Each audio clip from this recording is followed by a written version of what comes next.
Hello, it's Brian and Danielle. hello, how are y'all today? We are back for our Chat. just like casual. Been doing this once a week for y'all. Yeah, you guys seem Y'all to enjoy been, it. Yeah, y'all been commenting in about what you want to, what you would like us to talk about. Yeah. And today we are talking about. Well, the question was that they want to know more, specifically the Rohir tribe, our friends at the Rohir tribe. Yes. We'll put it up on the screen for you. Yes, go visit them. Have asked for us to share more about our Puerto Rico experience. Mm-hmm. So for those of you that don't know, let's see, when Sam, our now 14-year-old, was just a few days old. Yep. We sold everything that we owned in Pennsylvania. Yep. Our business, everything. Yeah. And we took off for what was supposed to be a family cross-country adventure in an RV. Yep. And then we were going, 6 months we had 6 planned months, out. we had the whole thing planned. And we were going to settle then in South Carolina with some family and start over there. But along the way, plans got diverted. Yep. We never did our cross-country trip. We made it to New Mexico. New Mexico, yes. And really felt led to pause the trip and go into full-time ministry with the homeless. Right. And so then how many years were we living in the RV doing homeless work? 5 years, I believe.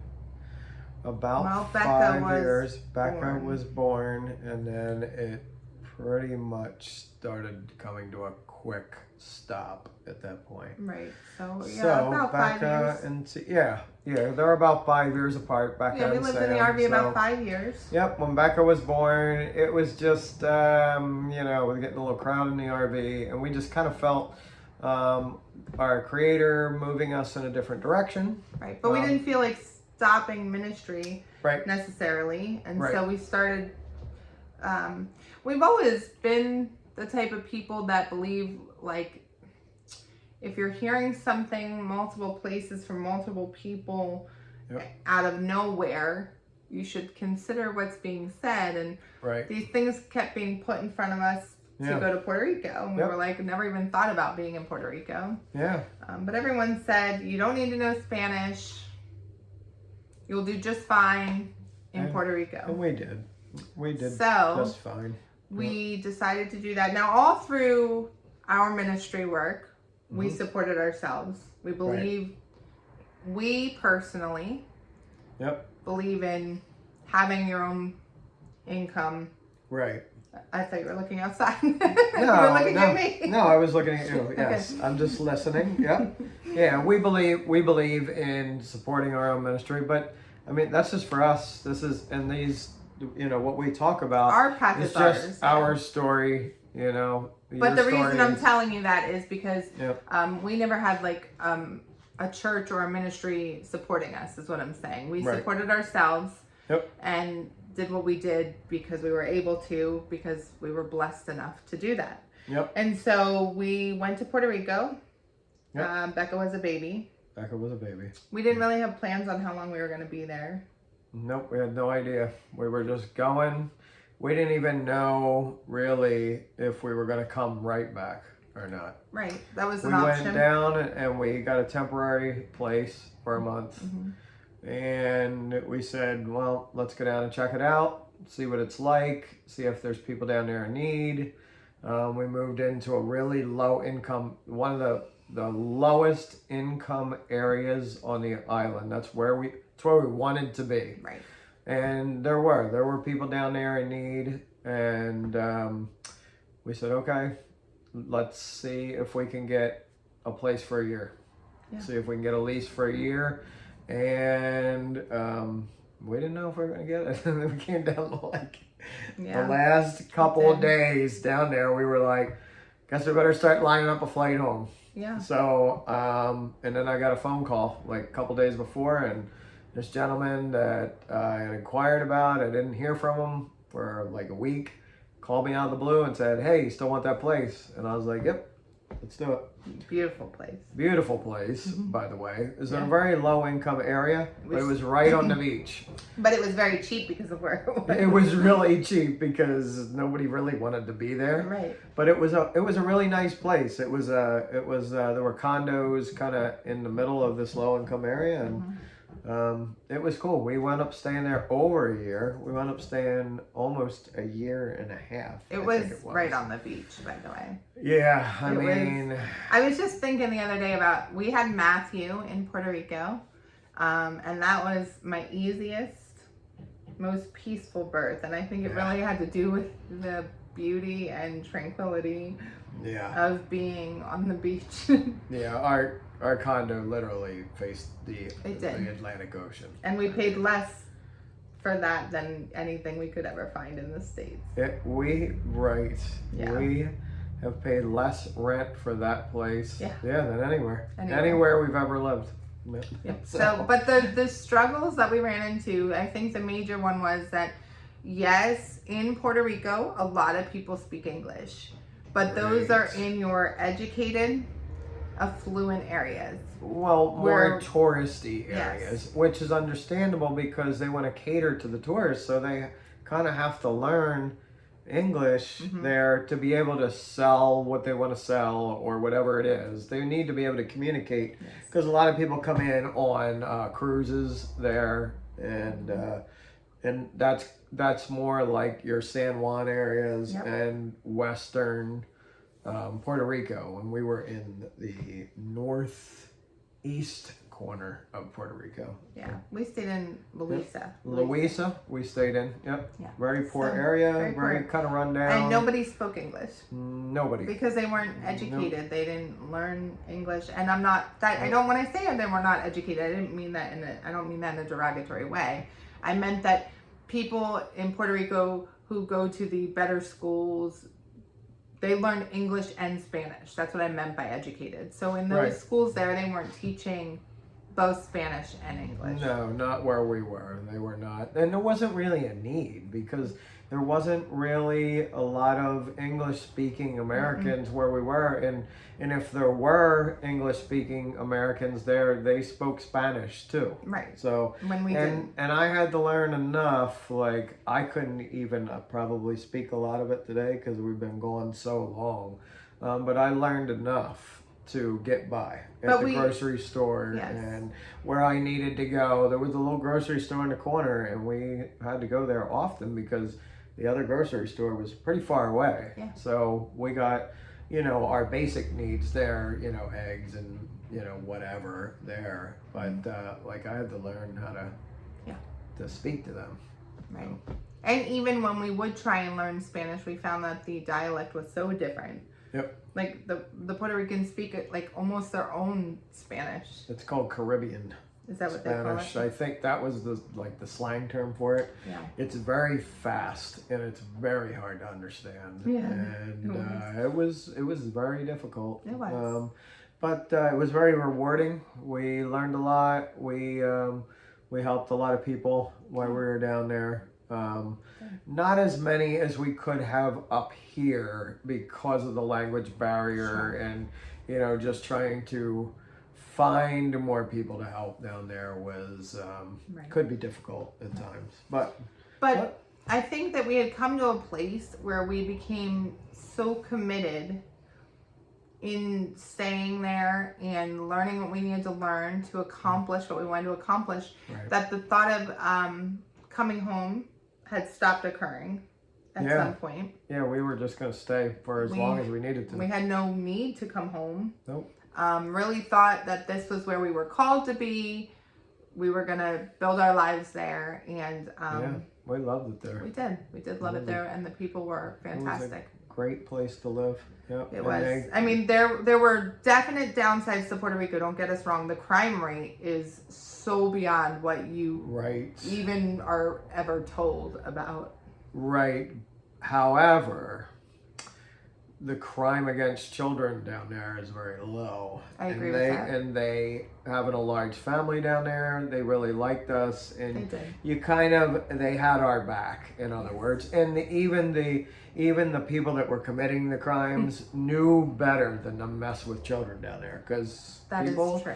People, it's a they different protected world their altogether. children down it's there. A different world. Yeah, yep, and they valued their children. They do. really highly valued their children down there. So, so it was easy for us to live amongst that. Really, yes, we had no problems whatsoever. No. So our lease was up, and we had just renegotiated our lease. And actually, we got the price lower because there was just less tourism happening at the time, and so our landlord was happy to give us the place, and we moved to a month-by-month lease. Which, come to find out, was an immense blessing that we didn't even know. Yeah, because we almost signed a year lease. We were going to move from that place to another place, and we all but had a deal going, and like things just kind of fell through. Somebody wanted to rent us another place for a year, but then I guess they got a month-to-month, which month-to-month pays more. Like somebody wanted to come and rent, so kind of fell through. And we were like, okay, I guess we'll stay where we're at. Rent month to month, and then the big bombshell. Yeah, well, happened. so because we always believe in supporting ourselves, so we had a business that we were running that supported us, and also then we could take that money and put it into helping others in the ministry and the things that we were doing.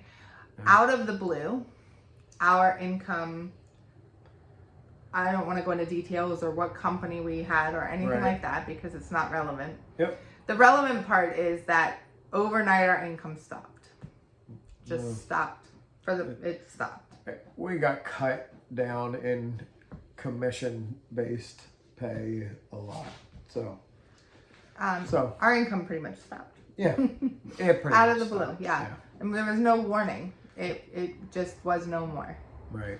And so at that time, let's see, we had just had Matthew. He was a baby. So that gives us 7 children. So we had 7 children. We're in Puerto Rico. Yes. With no income. Right. And keep in mind that you have to fly off of this island. So we had enough put away to get home. To get home and to get another place back home. And get reestablished. Not really, but yes. Sort of. We barely made it home, and we barely made it home. Got another apartment and lived with no furniture. Yeah, because for a while. Yeah, because you didn't just fly home. You gotta understand that we had a car there that we had to have shipped. We had to get cubes and containers and fill them with all of our things. 1 cube. We filled 1 cube. Yeah, we didn't have a lot of stuff. A cube. So we had stuff to get home too. So it wasn't like we just needed to buy a plane ticket and fly home. Yeah. Well, we needed to buy the plane ticket. We needed to line up. Well, we had to buy 6 plane tickets. Well, we had 7 children. So yeah, but 1 left. That's 6 children plus 2 adults. We needed 8 plane tickets. Right. Oh, was that okay? Oh, right. Okay, I'm sorry. 8 plane tickets. Ship the car home, find somewhere to live back in the States. All of that. By the time it was done, we were completely broke. But that's not the story. No. The story is that we were devastated. We were devastated. We had just poured our heart into, we're gonna do this Puerto Rico thing. We're all in.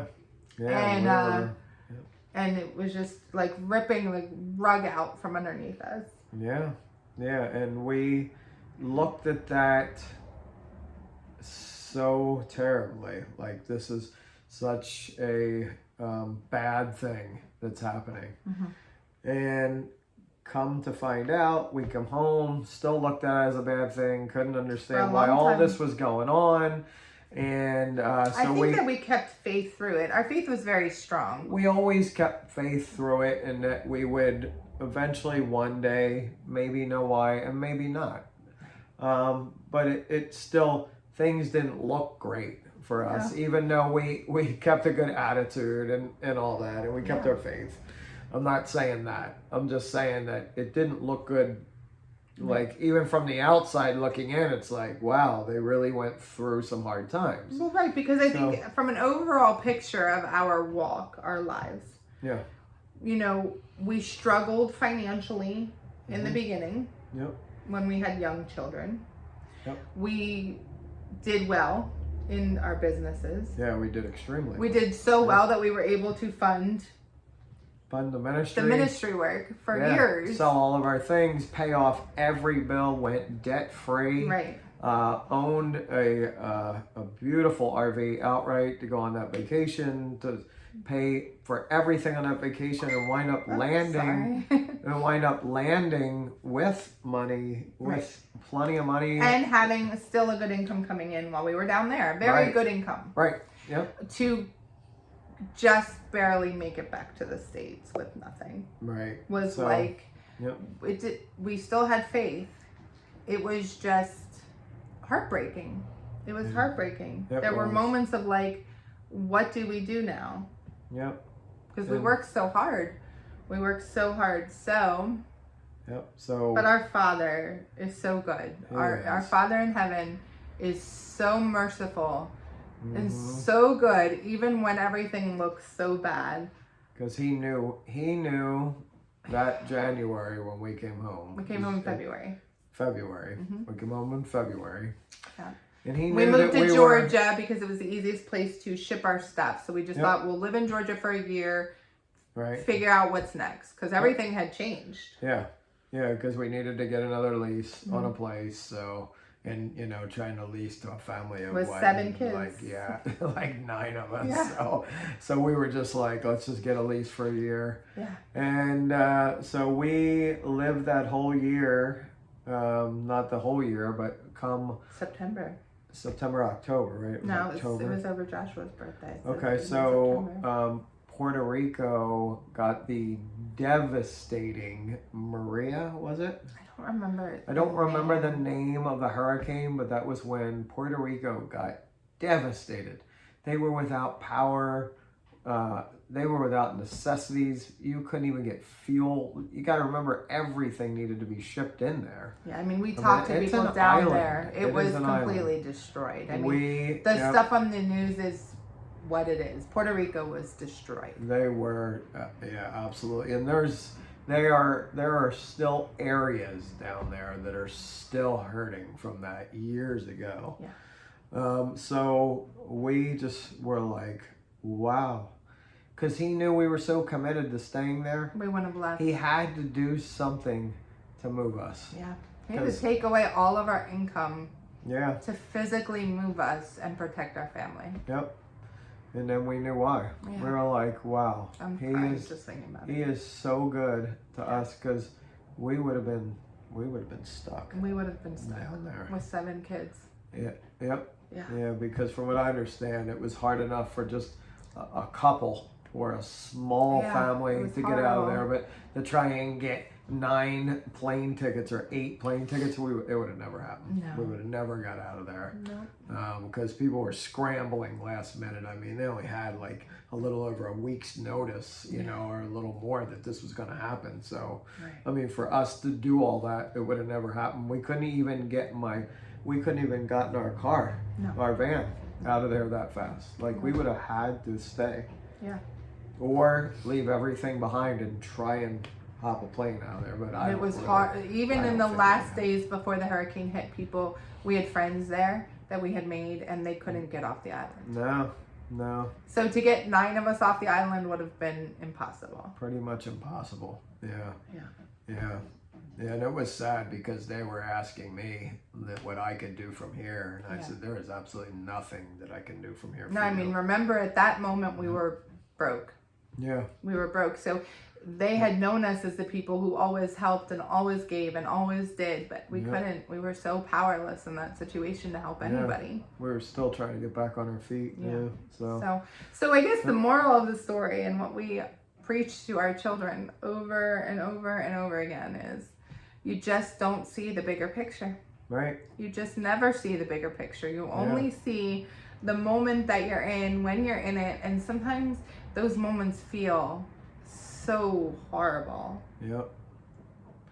Yeah, and just because we go through some things, because we often do, and I think we all do go through some things.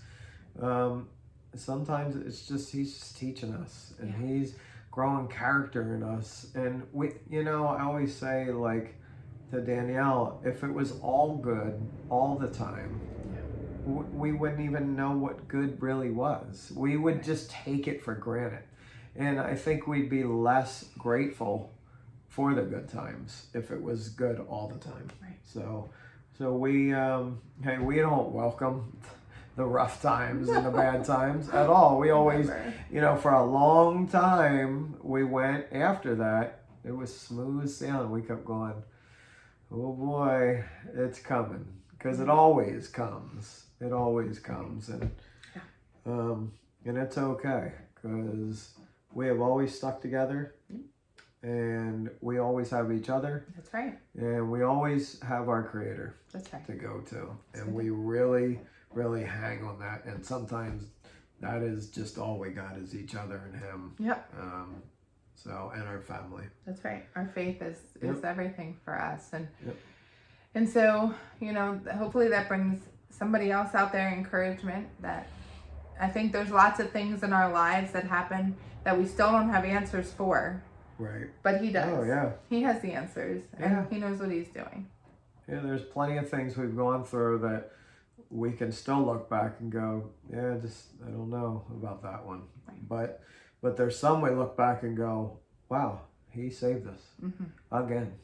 Because He just keeps showing up. Just because He's good. And we went through some times on the road in that RV at the end of our ministry that we had no clue what we were going to do. Yeah. So. Yeah, I mean, that's a topic for a whole other day. Yeah, there's a whole, and we have spoken. Yeah, we've spoken at different places and churches along the way. People have asked us to give our testimony, and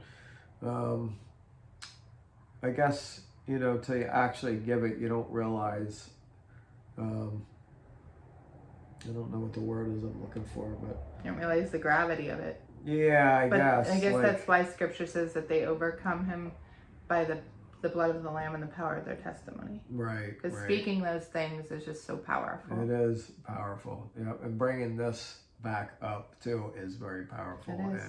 And it just gives me an immense amount of gratitude for what He has brought me through, because I come from a whole other background that's another story that He saved me from, and Danielle also. Absolutely. That she's been saved from. So maybe one day we will talk about those things, because they help people too. They do. Yeah. That's part of the reason that the homeless ministry was so beneficial to people, I think, is because Brian and I understood a lot of their struggles on different levels. Brian and I have different levels of struggle that we come from. And so. Yeah, we do. But, the Father has all things already figured out for us. We don't have to do any of it. So So this was a deep conversation y'all wanted. That's why it was so hard to talk about some of it. It's just, and it's been so long since really, as I get older, my memory is not like it used to be. I mean, so Matthew's going to be 8. I had to really dig for some of these memories. About 8 years ago now. Yeah, 8 years ago since we've come back up to the States and living our life here in Texas. Loving Texas. About the last Wouldn't change 6. Texas. Yeah, for about the last 6 over here. We lived over in Georgia, like we said. About a year and a half over there, and then we came right to Texas. Yes, we just couldn't wait to get here and land here, and bought land here, bought a home here, started a homestead here. Who knew? Had some more children here, like right here, right on this property. That's right. So we're just grateful to be here. Always. Grateful to be together. Yeah.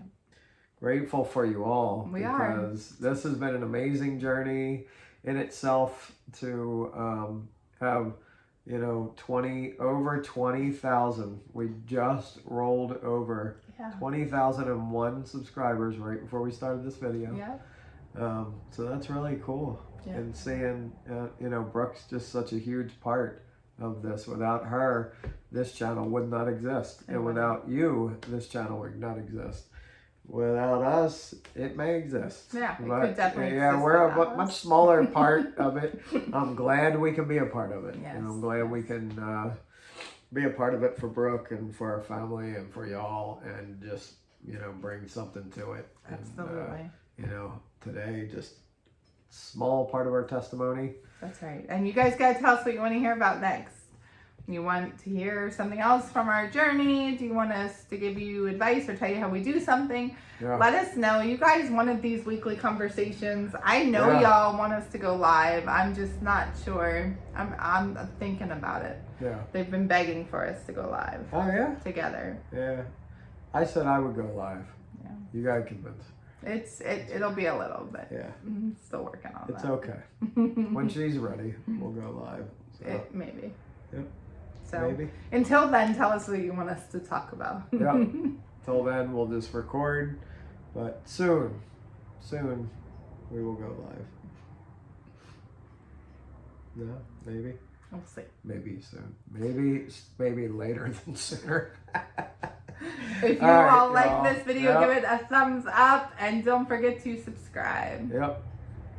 See you next time. Have a good day.